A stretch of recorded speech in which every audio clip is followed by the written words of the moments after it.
Le meilleur de Franck Ferrand raconte sur Radio Classique.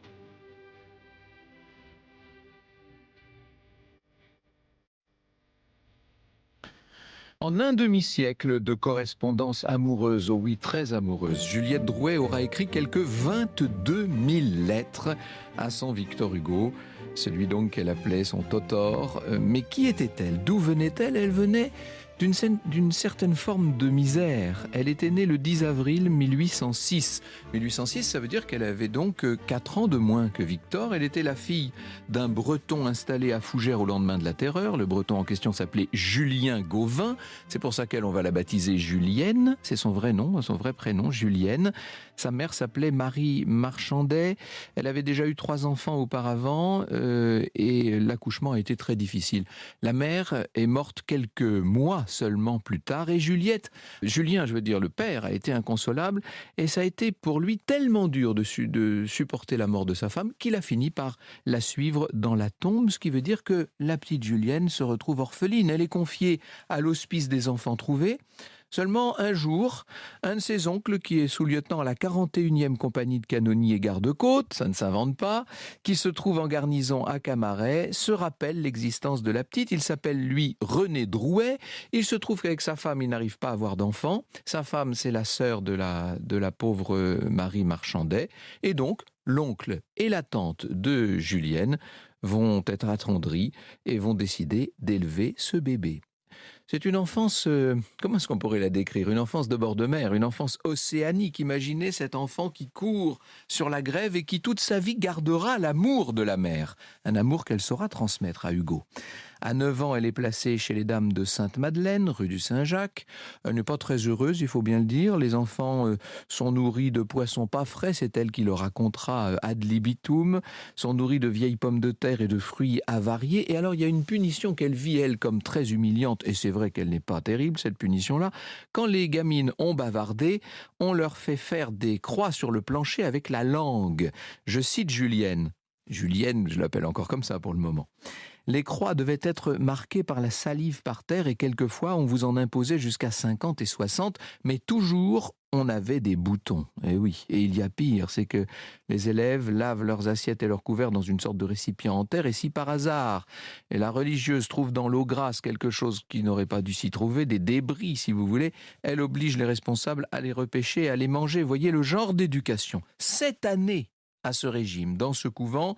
Quand elle a 16 ans, Julienne ne rêve que d'une chose, c'est d'en sortir. Elle en sort, elle se sent libérée. D'ailleurs, ça n'est pas Julienne qui sort, c'est Juliette, car elle a choisi ce nouveau prénom qui est plus à son goût. On peut dire maintenant que Juliette Drouet vient de naître au monde.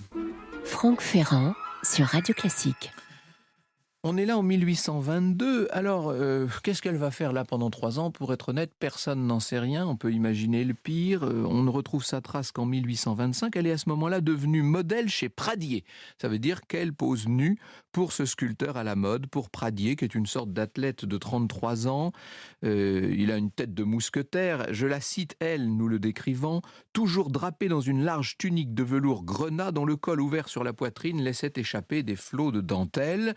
Juliette est sa maîtresse, Juliette est même un peu plus que ça, elle va lui donner un enfant, une petite fille qui naît Claire Pradier. Alors par la suite, Juliette aura pas mal d'amants, un graveur italien de 50 ans qu'elle va suivre jusqu'en Italie, et puis le journaliste Fontan, de tempérament assez coléreux, le chroniqueur Alphonse Karr, le célèbre Alphonse Karr, qui lui parle de mariage, mais elle ne veut pas en entendre parler. Elle est déjà dans les bras d'un Russe très important, le prince Demidov, qui possède des mines dans l'Oural. C'est Demidov qui la couvre de toilettes somptueuses, de perles, de diamants même, qui lui meuble magnifiquement un appartement rue de l'Échiquier. Bref, Juliette est devenue une de ces femmes entretenues, une de ces cocottes qui vont contribuer à leur manière à la gloire du Paris de l'époque. Et pour autant, elle n'a pas l'ambition d'aller jusqu'à faire profession de ses charmes. Au fond d'elle, Juliette se sait comédienne. Elle va faire ses débuts sur scène, non pas à Paris, mais à Bruxelles, le 6 décembre 1828. Alors, il faut bien le dire, lorsqu'elle apparaît sur scène, le public fait Oh, mais lorsqu'elle se met à jouer, on fait plutôt oh, parce que elle est beaucoup plus belle qu'elle n'est douée, il faut le dire. D'ailleurs, on la condamne vite au rôle secondaire. Voici ce qu'elle confie elle-même à Alphonse Karr. Il me semble que mon âme a des désirs comme mon corps est 1000 fois plus ardent. Vous me donnez des plaisirs suivis de fatigue et de honte, dit-elle à celui qui reste son amant. Je rêve au contraire un bonheur calme, unique. Écoutez, j'ai trop d'orgueil pour mentir, je vous quitterai. J'abandonnerai, vous, la terre et même la vie, si je trouvais un homme dont l'âme caresse mon âme, comme vous aimez et caressez mon corps. Vous voyez bien où se trouvent les ambitions réelles de cette femme au demeurant cérébrale. Elle avouera plus tard que dès le premier soir d'un certain bal de 14 mai 1832, où elle a croisé le regard de Victor Hugo, elle a su que lui saurait lui caresser l'âme. Elle va se donner entièrement à ce Victor Hugo. Elle s'est jurée de le conquérir. Ça ne va pas être facile car pour le moment, Victor Hugo est un bourgeois marié, très comme il faut, et qui n'a pas du tout l'intention de tromper sa femme. Le meilleur de Franck Ferrand raconte sur Radio Classique. Et nous sommes déjà le 2 janvier 1833 au théâtre de la Porte Saint-Martin. On est en train de lire la pièce d'un jeune auteur, il a 30 ans, il s'appelle Victor Hugo et on lit donc Lucrèce Borgia. Il est déjà célèbre, Hugo. Pour le rôle de Lucrèce, il a voulu Mademoiselle Georges, gloire du théâtre français, l'ancienne maîtresse de Napoléon, n'est-ce pas? Et qui lui donne la réplique? Frédéric Lemaître en personne. Vous imaginez un peu la tête, vous imaginez l'affiche. Dans la pénombre, Juliette est là. Elle est là tout près, la belle Juliette, que le directeur Harel a convaincu d'interpréter la princesse Negroni. Oh, il n'a pas eu de mal, puisque lorsqu'il lui a dit que ce serait un petit rôle, elle a dit tout de suite « Oh, mais il n'y a pas de petit rôle dans une pièce de Monsieur Victor Hugo ». Vous voyez qu'elle a bien l'intention de s'approcher de Victor. Alors c'est vrai que c'est un petit rôle, mais qui va bouleverser la vie de la jeune fille. Pendant la lecture, elle observe Hugo, son front haut, ses cheveux noirs et ondulés, et pour mieux entendre, elle penche en avant le plus joli cou du monde. Elle est blanche avec des yeux noirs, jeune, grande, éclatante. Qui nous le dit ?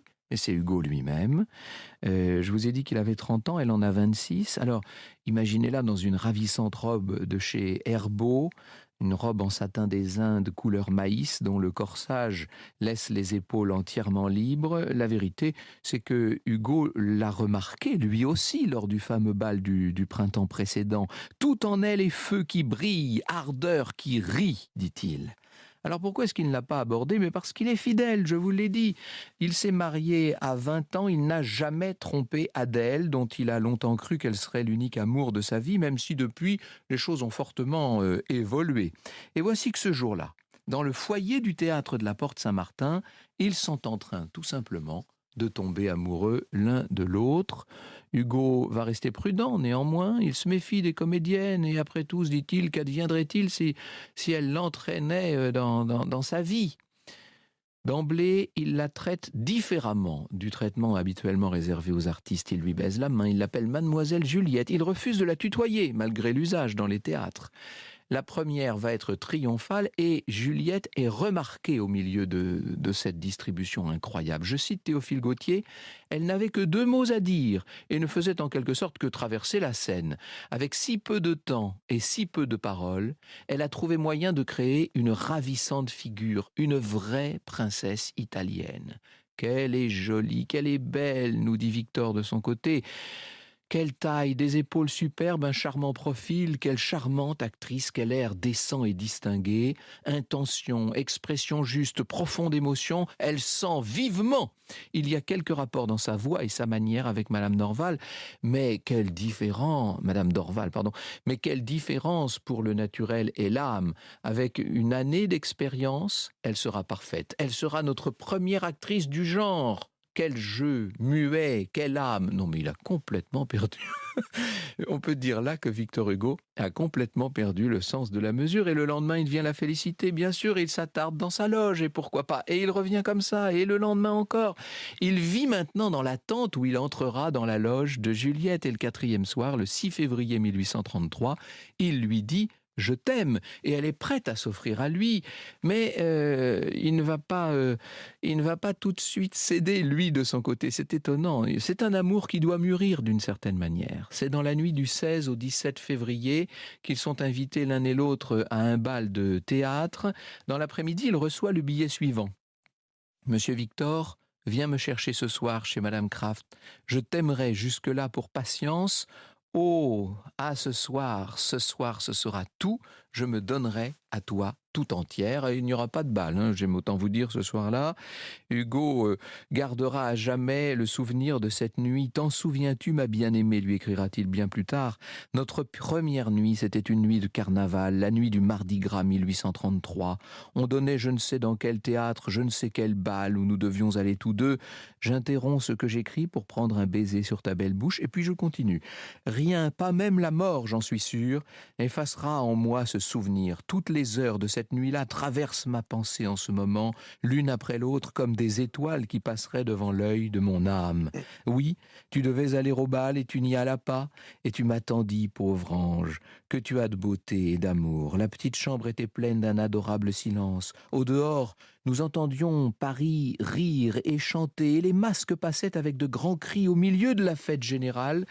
Nous avions mis à part et caché dans l'ombre notre douce fête hindoue. Paris avait la fausse ivresse, nous avions la vraie. N'oublie pas, mon ange, dit encore Hugo, cette heure mystérieuse qui a changé ta vie. Cette nuit du 17 février 1833 a été un symbole et comme une figure de la grande et solennelle chose qui s'accomplissait en toi cette nuit-là.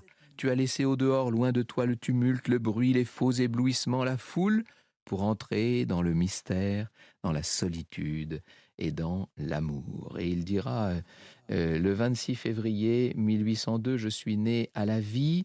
Le 17 février 1833, je suis né au bonheur. La première date, ce n'est que la vie. La seconde, c'est l'amour. Or, l'amour, dit Victor Hugo, c'est bien plus que vivre. Et pour Juliette, à partir de cette minute, tout va changer. D'abord, elle croit pouvoir garder Demidov comme amant et comme soutien, disons-le. Mais Hugo est bien trop jaloux. Il exige qu'elle change de vie. Alors lui n'a pas bien sûr la fortune d'un Demidov. Il est marié, il a des enfants. Autant dire que Victor demande tout et n'offre rien. C'est un drôle de marché qu'il lui propose. Et c'est un marché qu'elle accepte parce qu'elle l'aime, d'un amour plus fort que tout. Le ciel, écrit-il, a fait mes mains pour réparer ta vie à demi écroulée. On a envie de dire, non mais pour qui te prends-tu ? Il est insupportable, ce Victor Hugo. Mais elle l'aime, que voulez-vous ? Elle le dira d'ailleurs dans la nuit du 17 au 18 novembre 1839. On est là 6 ans plus tard. Il y a ce fameux pacte d'amour où elle accepte de renoncer à tout dans la vie pour ne se consacrer qu'à son Victor. Je vous aime, lui écrit-elle. Je vous aime comme une femme de paradis, mais je vous le dis comme une fille de basse-cour. J'ai de l'amour plein le cœur et de l'esprit plein votre tête. Franck Ferrand sur Radio Classique. Elle est devenue, Juliette, celle qu'on va visiter discrètement la journée, qui se consacre intégralement à la vie, à la carrière, à l'œuvre de celui qu'elle admire plus que tout et dont elle copie inlassablement les brouillons. C'est elle qui, en quelque sorte, fait office de secrétaire, si vous voulez. C'est à elle que s'adressent les éditeurs lorsqu'ils veulent le manuscrit propre des écrits du maître. Un maître qu'elle va suivre avec des hauts et des bas. Il y a bien sûr parfois des tourmentes terribles, des disputes. Un jour après le départ de Victor, elle se rue sur la coiffeuse où elle conservait toutes les lettres de son amant, elle les déchire, elle jette ce qui reste au feu, et Victor en sera à jamais désespéré. Il estime, dira-t-il, perdu le meilleur de sa prose. C'était une prose adressée par l'amour à Juliette. Lorsqu'il entre à l'Académie française le 7 janvier 1841, 5e tentative de Victor Hugo, qui entre donc sous la coupole. « Bonjour mon Toto », lui écrit-elle, « bonjour mon académicien, vous voilà donc un homme assis avant que vous ne soyez un homme rassis. » Ah oui, elle se permet tout. Elle a avec lui une totale franchise, une totale liberté d'esprit et d'âme. C'est peut-être aussi ce qu'il recherche recherche, dans ce partage et dans cette complicité absolue entre eux. Ils voyagent beaucoup tous les deux, vous savez. Ils ont commencé par aller en Normandie, et puis on les voit en Belgique, en Provence. Ils vont faire un grand voyage sur le Rhin, et puis le célèbre voyage de 1843 dans les Pyrénées. Pourquoi dis-je célèbre voyage? Parce que pour partir avec Juliette, et Victor a refusé de venir s'installer un temps chez sa fille et chez Léopoldine, vous savez, et ça va être pendant ce voyage qu'a lieu le terrible accident de Villequier, 4 septembre 1843. Et c'est aux côtés de Juliette, alors qu'il est en train d'entrer à La Rochelle dans un café, que Victor Hugo, en ouvrant le journal Le Siècle, découvre que Madame Léopoldine Hugo vient de mourir dans un accident, vient de se noyer dans la Seine. Vous imaginez l'horreur, bien entendu. Ils vont vivre ensemble cette catastrophe. Il faut vous dire que le 21 juin 1846, Claire Pradier, la fille que Juliette avait eue avec le sculpteur, va mourir elle aussi à l'âge de 20 ans, et ça leur fait peut-être une chose de plus à partager. Il y a dans la vie de Victor Hugo un certain nombre de scandales, et notamment ce flagrant délit d'adultère avec Léonie Biard, qui va éclabousser le père de France qu'il est, et qui va peut-être le pousser encore un peu plus dans les bras de Juliette, tandis que son épouse, Adèle, est en train d'une certaine façon de prendre sa revanche. Mais Juliette est là, Juliette ne juge pas, Juliette l'accompagne et le protège. Franck Ferrand sur Radio Classique. Lorsqu'à la faveur des événements du coup d'État de Louis-Napoléon Bonaparte, il va devoir quitter la France, c'est encore elle qui s'arrange pour lui obtenir les papiers nécessaires. Il va partir pour Bruxelles, c'est le début du long exil de celui qui deviendra désormais le grand proscrit. Et bien sûr que Juliette le suit dans un premier temps à Jersey, alors que lui s'installe à Marine Terrasse, dans cette maison donc de Marine Terrasse. Elle va dans une petite maison qui n'est pas très loin. Et puis ensuite, elle s'installe au numéro 7 près Saint-Luc, dans une maison qu'elle va baptiser elle-même Plaisance Terrasse. Et puis au moment où tout le monde déménage à Guernesey, vous imaginez bien qu'elle va elle aussi déménager à Guernesey. Elle s'installe pas très loin de Hauteville House, au 8 rue de Havelet, avant d'être dans cette maison dont je vous parlais, à cette maison de la Fallu que Victor Hugo a louée à quelques pas d'Hauteville House pour qu'elle puisse s'y installer en décembre 1856. Ça, c'est après ce que Victor Hugo a lui-même appelé l'expulsion en français dans le texte. Elle le suivra jusqu'au bout. Elle ne mourra qu'en 1883, c'est-à-dire 2 ans avant la mort de Victor Hugo. Et c'est à lui, c'est à Victor que je laisse les derniers mots, ou plutôt les derniers vers. Un peu d'amour, écrivait-il, voilà le vrai fond de la vie. Tout est là, tout le reste est ombre et fausse envie. Un regard bienveillant qui vous suit doucement dans votre solitude et votre accablement, vous tient lieu de pays, de maison, de famille. Qu'on soit aimé d'un gueux, d'un voleur, d'une fille, d'un forçat misérable à l'épaule imprimée, qu'on soit aimé d'un chien, pourvu qu'on soit aimé. Franck Ferrand sur Radio Classique. Lorsque définitivement, le 19 décembre 1856, Juliette s'installe à 2 pas d'Hauteville House, dans cette maison de La Fallu que lui loue Victor Hugo, elle lui écrit à son grand amour: « Me voici donc enfin votre voisine. C'est à bout portant maintenant que je vous décocherai mes tendresses et mes baisers. Il me semble que ce rapprochement de nos 2 habitations rapproche aussi nos âmes. Je crois déjà sentir que j'entre plus avant dans ta vie. Je suis heureuse de vivre à côté de toi, de voir tes arbres, d'entendre les aboiements de tes chiens. » Vous imaginez ce que c'est que le grand amour quand même. Il faut aller à Guernesey pour en respirer l'iode.